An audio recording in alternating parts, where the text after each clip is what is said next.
I'm gonna walk 4 days, but the road is very long. My shoes, they are too tight, and my knees are not that strong. I'm gonna walk 4 days, but the others go too fast. Please give me a hug when I'm coming in at last. Yatatara, yatatara, yatatara, Så er vi nået frem til Nijmegen, Højmandsord-lejren. Og der er ikke ret meget, der er ændret sig, siden jeg var her for 30 år siden. Det er stadig det her store telte. Og se her. Og der er stadig lige klamt og lummert og fugtigt. Men det skal nok blive sjovt. Og det her, det er så toiletforhold. Det ser da tilforladeligt ud. Endnu.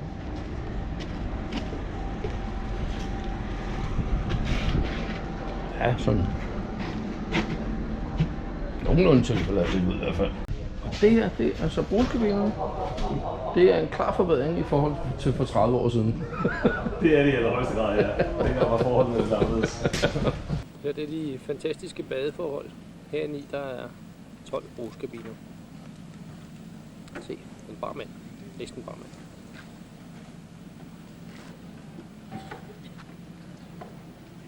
Her kan vi vaske vores bestik af. Dernede ligger perleporten, skulle jeg sige, støvleporten.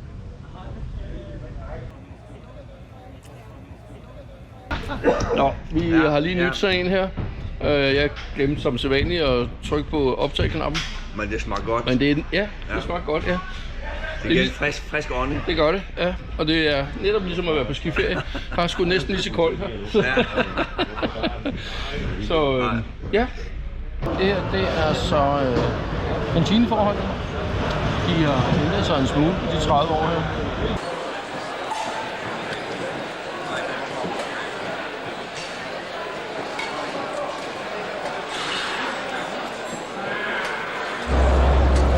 Nå, hvad får du? Ja, jeg får en god menu her. Ja? Lidt af hvert. Der er et eller andet suppe, og så er der et eller andet her. Og noget brød. Salat. Ja. Ja. Hvad er så det? Det er bønner. Det er så lejrens politistation. Prøv lige at se, hvem jeg mødte. Ja, sådan er det. Ja. Det er skide godt. Det er smart, godt. Hvor mange gange har du her? Hernede?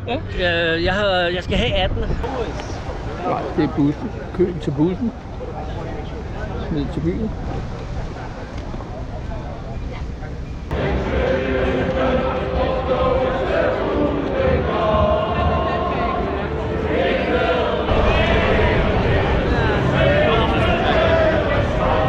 Prøv lige at se her. 4 penge for sådan en lille vej. Det er sgu da dyrere, end det er derhjemme.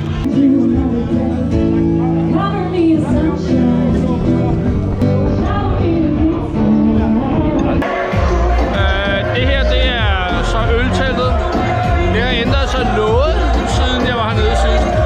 Det er jo gået hen og blevet et diskotek. Det har jo slet ikke den der stemning, som det havde dengang. Men ja, lad os gå ind og kigge på det.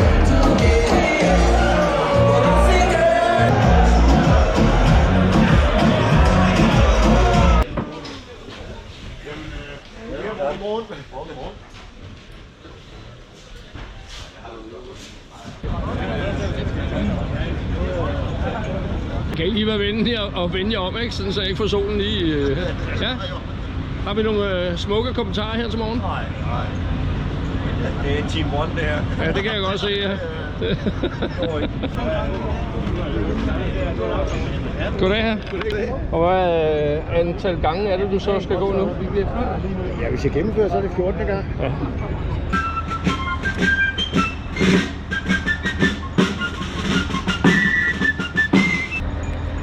Se!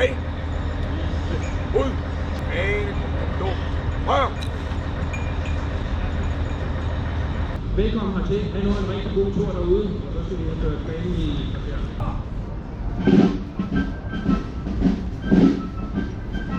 Nej, prøv at se, hvem jeg mødte. Ja. Hej. Ja. Hej alle sammen. Skal du gå også? Nej, jeg skal være sanitetsmand. Ja. Jeg skal lave vabler. Kom, så ses vi. Du er velkommen, Dennis. Ja. Jamen, godmorgen. Godmorgen. Velkommen til første møde. Stor ros fra kontingentet. Der var ro på skuerne. Helt godt 22. Så de startede med en tommelfinger opad. Vores starttider, det er hver morgen, tirsdag, onsdag, torsdag, 0:34 for enkeltgængen. Om fredagen, der er det 0:33. Hver morgen skal vi lige huske at gå over i admin og melde fra og melde til igen, når vi kommer hjem. Når folk går til og fra badet, så er det ikke noget med bare overkrop, og det gælder heller ikke dig. Så Du må godt bare røve op. ja, og det spørgsmål, det kom, og det får vi svar på i morgen.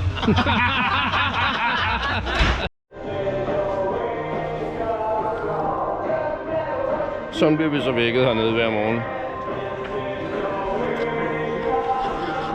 Klokken er 4:15, så det er måske derfor, jeg ser lidt træt ud. Men det er nu, at starten går til den første 40 km march ud af de 4. Vi står her og venter. Om et kvarter så går selve starten. Vi er lige blevet scannet ind. Vi har lige sådan nogle fine armbånd her, som er vores kontrol.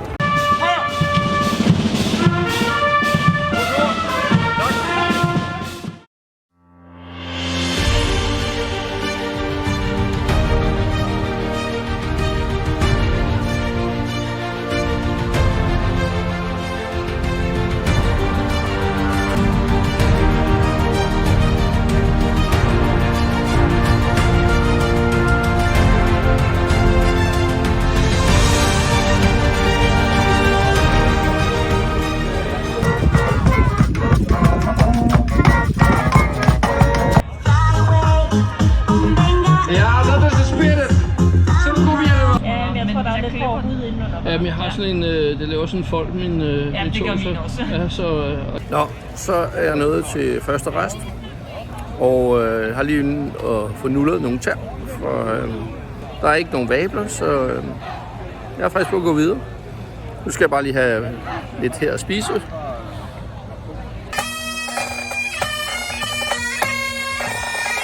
Så er det ved at være tredje rest på første dagen. Jeg er ikke smertefri. Det vil være synd at se. Min knæ driller lidt. Og min tær. Men må det ikke det går over. Så det får lidt hvile. Men det er sådan et fællesområde. Det røde telt, det er førstehjælpsteltet. Det er sådan et fællesområde for nordmænd og finner og danskere og svenskere. Der har man slået sammen. Det virker jo som en god idé. Nu er vi over en motorvejsbro, hvor at mange lastbiler de dytter, hvor de ser kolonnen. Det er en hilsen til alle gængerne. Så når vi over en. Det her, det er det famøse bowlingcenter. Her er det tradition, man går ind og vi får en øl, inden vi går de sidste 1,5 kilometer.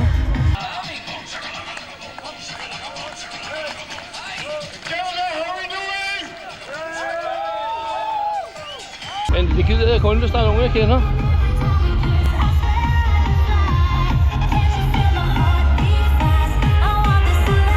Det var der så ikke, så jeg tror bare, jeg går tilbage, eller går mod lejren. Dernede ved det der gule skilt dernede. Det er vores mål. Men lejren ligger 1 kilometer inde i skoven. Så skal vi lige gå derind for os. Det tæller ikke med i marchen. Så er jeg på vej i mål. Det ligger derovre. Kan I se? Alle, der kommer ind her, de bliver klappet ind. Og der er musik.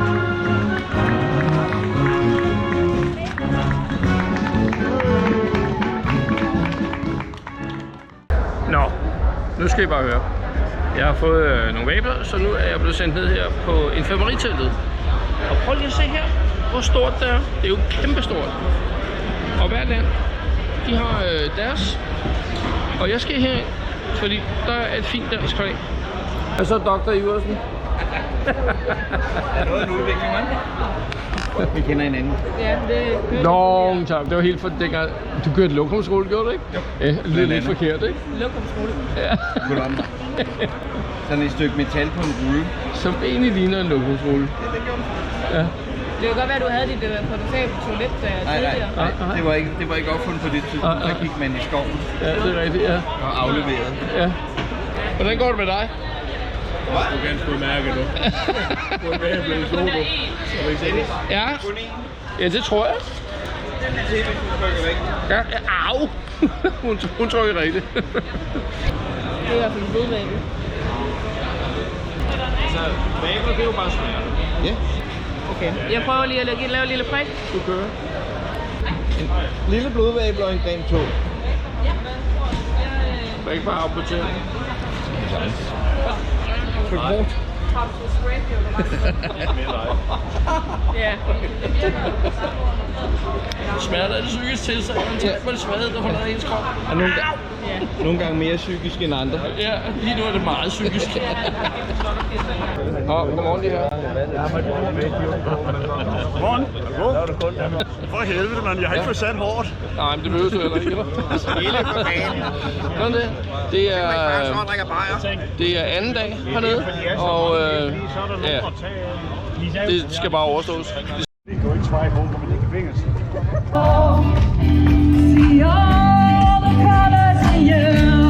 Første rest på anden dag. Status er slidt. Og så ved vi også, hvad juletomten han gør, når han endte holder jul. Der går han Nijmegen. Okay, have a nice walk, guys. I dag er lyserød onsdag. Det gør man for at gøre opmærksom på de homoseksuelles rettigheder. Det synes jeg jo er helt fedt. Morning! Morning! Så alt er lyserødt hernede. Og Mokka! Hej! Ja, der er mange unger, der vil give high five. Man kan få helt ondt i hænderne. Og for at køle hængerne, så sætter de rare beboere vand ud her.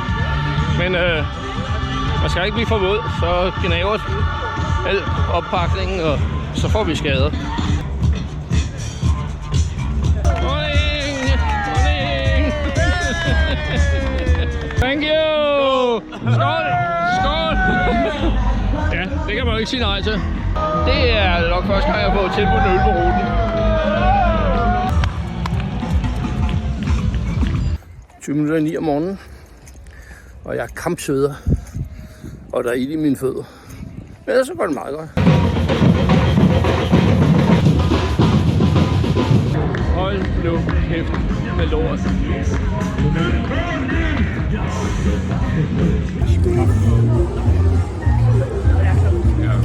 Tak vel.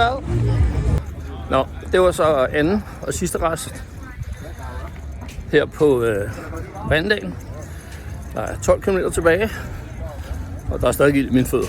Det er bare snyd, der er stadig 12 km tilbage. Latterligt, at ens fødder kan gøre så ondt, uden at man er på hospitalet. Så nærmer vi os støvleporten og vagten ind til den militære lejr. Hallo! Hallo, welcome back. Thank you! Men du har jo ikke engang skader, vel? Det er faktisk ikke endnu. Nej. Det er mig.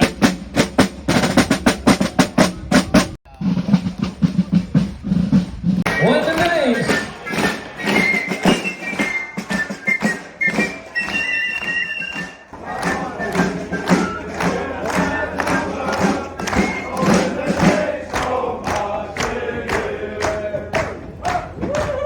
Så 6 uger i alt, en i går, 5 i dag.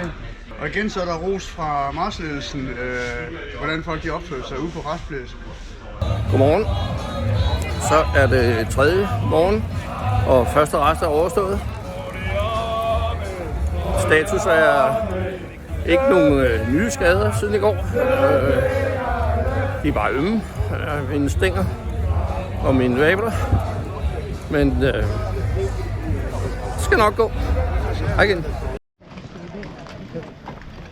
Når man går hernede sådan på tredje dagen og har rigtig ondt af sig selv og tænker, hvorfor gjorde jeg lige det her?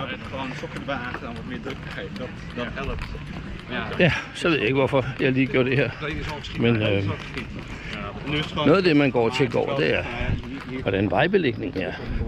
Fordi det her, det er okay. Men så nogle gange går vi på grus, og nogle gange går vi på skovstier. Og nogle gange er der huller i vejen. Og når man har ondt i fødderne, og flade fødder og ondt i knæene, så er det ret vigtigt at placere sig sådan der, hvor der er allermest jævnt. Så jeg går stort set midt på vejen. Man siger, at Holland er fladt, ligesom Danmark. Men vi har jo også et himmelbjerg, jo, så helt fladt er det ikke. I dag er det de 7 bjergestur. Bjerg, 20 bakker. Og den første starter nu.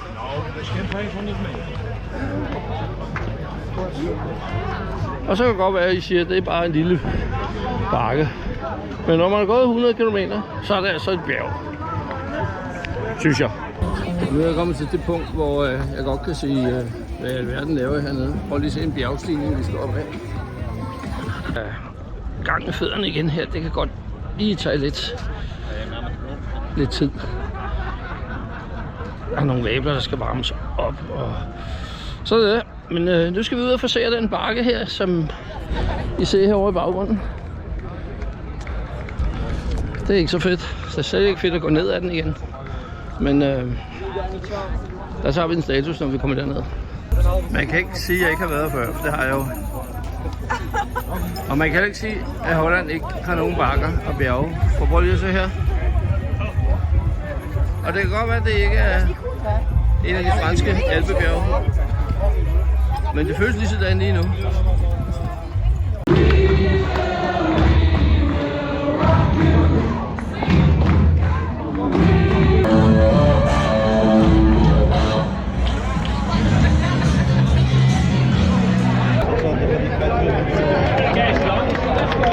Fuck, de er lede, de her bakker. Der er jo en kategori ude for kategori et eller andet stigning. Det er opad, opad og opad, og nedad og nedad og nedad og opad. Og igen opad. Og så det larm her. De har en fed fest hernede.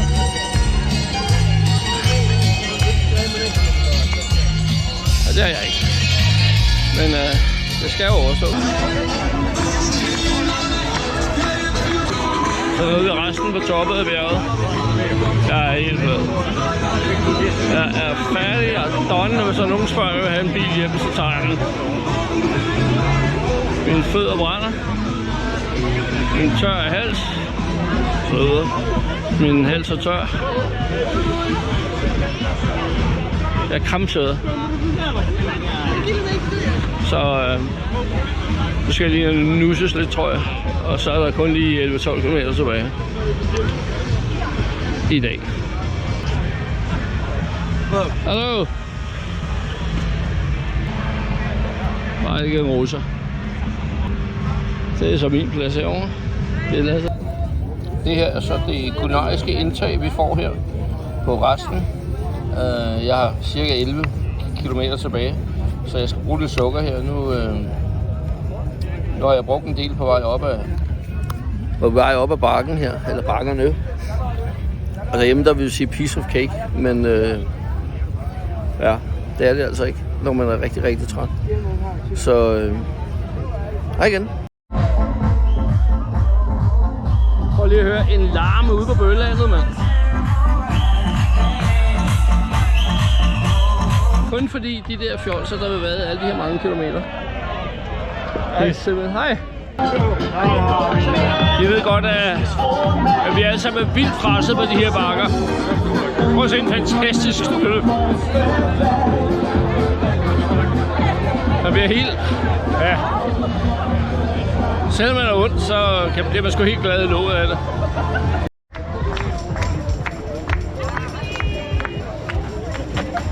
Alle de deler slik og high fives ud og hej hej. Alle er bare med på den der folkefest. Og ham den høje finde der, han laver bare sjov med alle børnene. Tænk at have sådan noget overskud. Ej, ikke en bakke mere. Ah.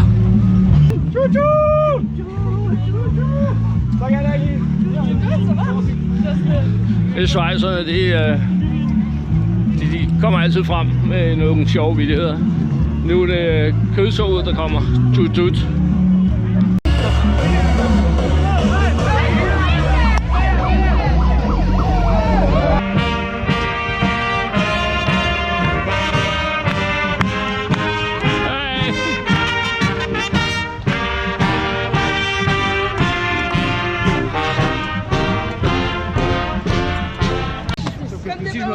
Je me lèverai pas les pieds d'abord.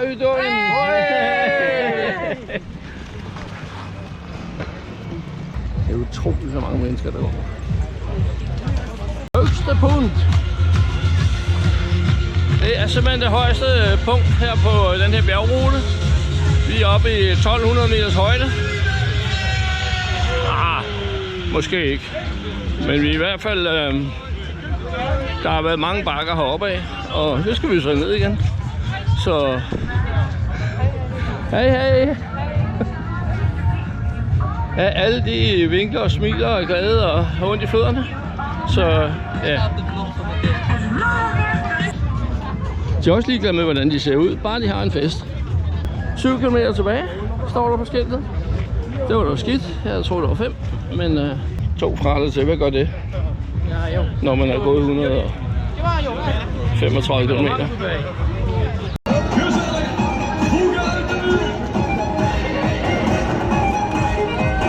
Kan ikke også smile lidt der?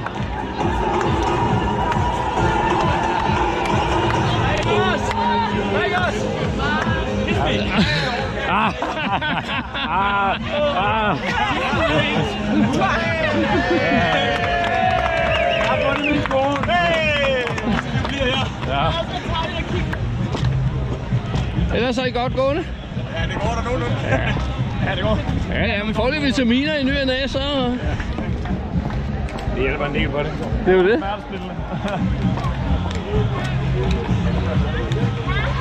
Hold til højre.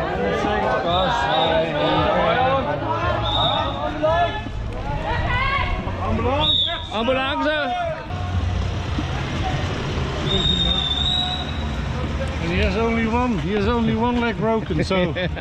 Well, one is enough. Dejlig chokolade og kager til. Og når han hjem fra Nijmegen går,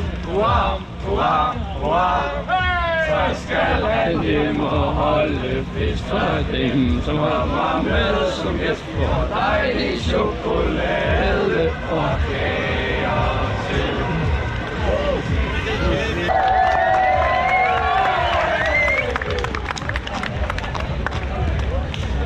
Ha' en god tur indad.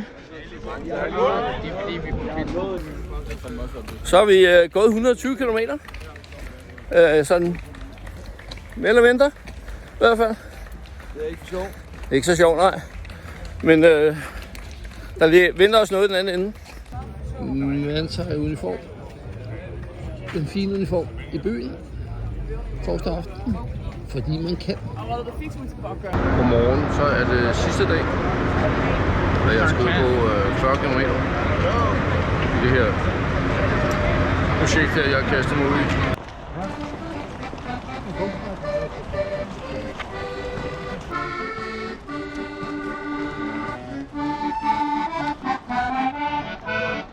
Første rest på sidste dag. Stadig 35-36 km tilbage. Fordi vi har jo lidt ekstra, vi skal gå i dag. Og lidt småkoldt her til morgen. Ikke fordi man ikke holder varmen, men det bliver nok lidt koldt at sidde. Nu vil jeg gå ind og få mig et eller andet.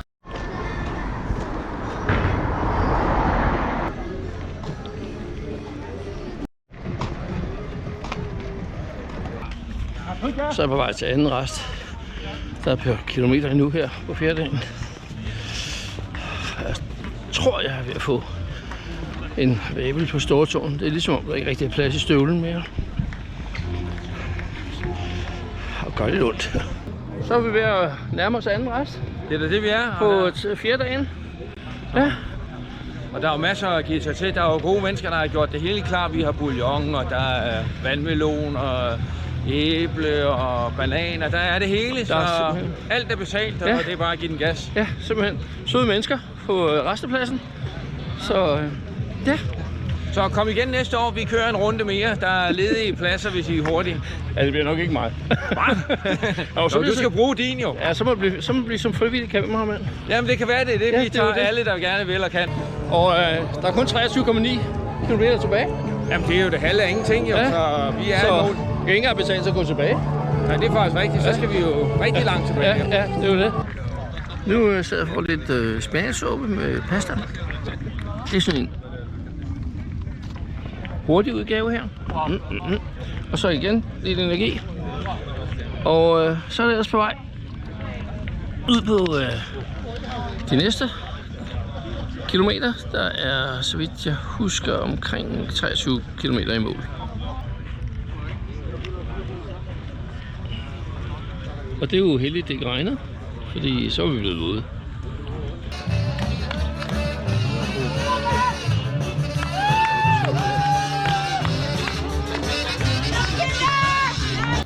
16 km til mål. Det er da lige før det er oplagt, at man skal holde en pause her.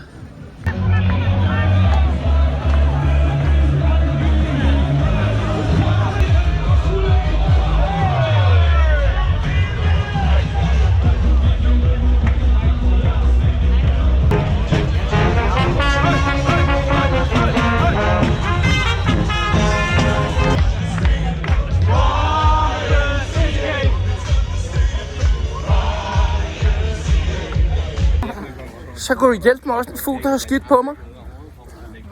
Det er for meget. Hallo, der Zweig. Guten Morgen, wie geht's denn? Ja, gut. Så nåede vi Kujik, tror jeg det hedder. 10 km tilbage cirka.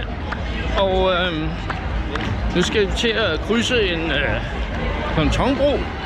Og som gammel ingeniørsoldat, så er det jo fint.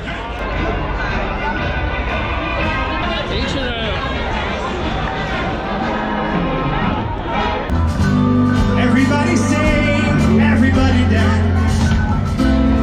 Move yourself in wild romance. We go to party, drama, fiesta. Prøv lige at se her. Feel the rhythm moving their feet.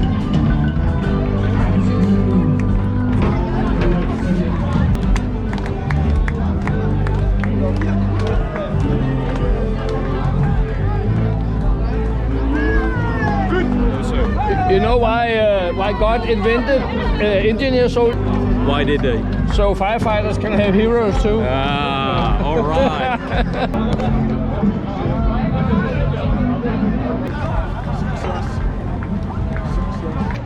Og panserkiks og doser og bromateriel og ej, det er jo det kan næsten ikke være bedre.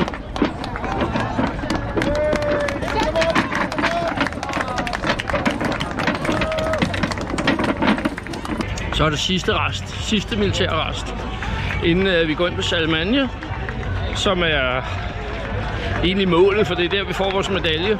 Man kan så vælge at gå 5 km ekstra, sådan en blærerøvsmarch.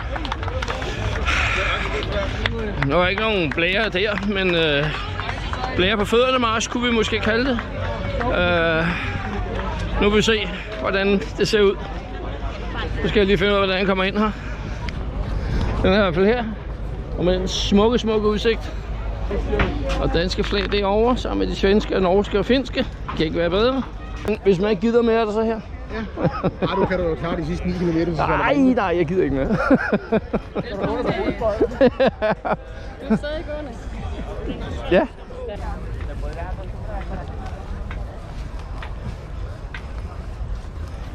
Prøv lige at se. 13 km til mål. Hej! Hej, hvad vil du have? Jeg tager det hele. Ja, tager det hele. Jamen, det er fint. Det er fint. Hvor meget vil du have? Bare sådan, hvad du synes. En af hver. Bare en. Akkurat. Ja. Fantastisk. Måske 2 gange melon. Ja. Ja. Og dobbelt shot. Ja, så. Ja, tak. 2, 1. Bare en enkelt. Ja. Hvor salt på? Nej, tak. Nej, jeg får rigeligt med salt. Tak skal du have. Snap kom, ja. Snap nok. Ja, bare lidt chokolade. Ja. Og måske en kanelbulle. Det gør. Tak for det. Så sidder jeg her og får lidt energi. Prøv at se her. Saltet er trængt gennem min støvle. Måske også solen ikke har det så godt ved her. De trænger nok til at blive udskiftet.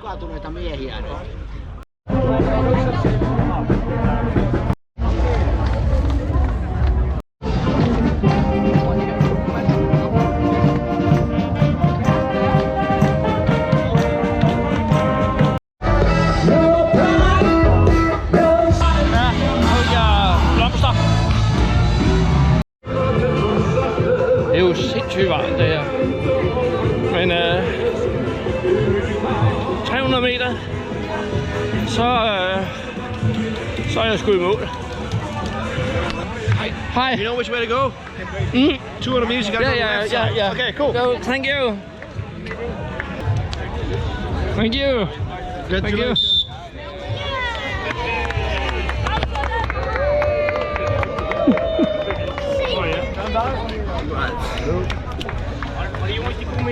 Fuck, hvor er det hårdt det her. It's for me. It's for you. Thank you. Så lykkedes du skal alligevel få den rigtige medalje. Goddag. De gamle knogler. Ja. Tillykke. Tak. Velkommen tilbage. Tak. Prøv at se, hvad jeg fik. Jeg fik den rigtige medalje. Nej, var det ikke godt? Ja. Tillykke med det. Men jeg får ikke diplomet, det skal jeg lige skrive ned til. Diplomet, det får du, når du kommer op i administration. Ja, men der står jo sikkert første gang på, ikke? Det tror jeg faktisk ikke. Jeg tror, han nok lige har styr på det. Nå, okay. Men hvis der gør, Ja. så skriver vi det op. Okay, super. Deroppe, ikke? Super. Ja, men vi tænkte her foran denne her, og så skal vi lige sikre baggrunden her.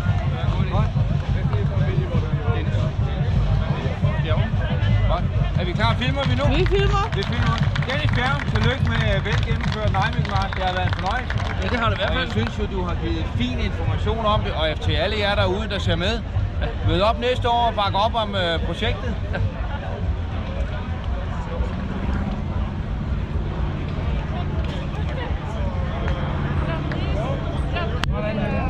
Tillykke med det. Så vi er et stykke ind i Tyskland. Vi er på vej hjemme af. Weekenden kører. Og fordi han er træt, han er gået lidt længere end os andre. Har det ikke gået 200?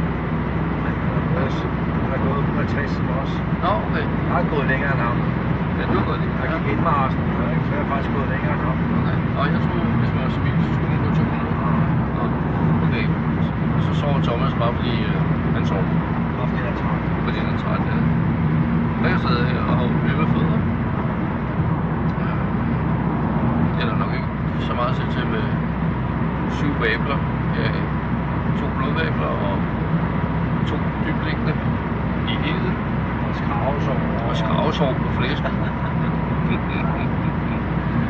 Så det lugter lidt af knup. Nej, det har været bedre. Så. Men det var så vores tur til Nijmegen. 2023. Det er med garanti min sidste gang, jeg er dernede og gå. Jeg kunne sagtens forestille mig, at jeg kunne vende tilbage som noget frivilligt.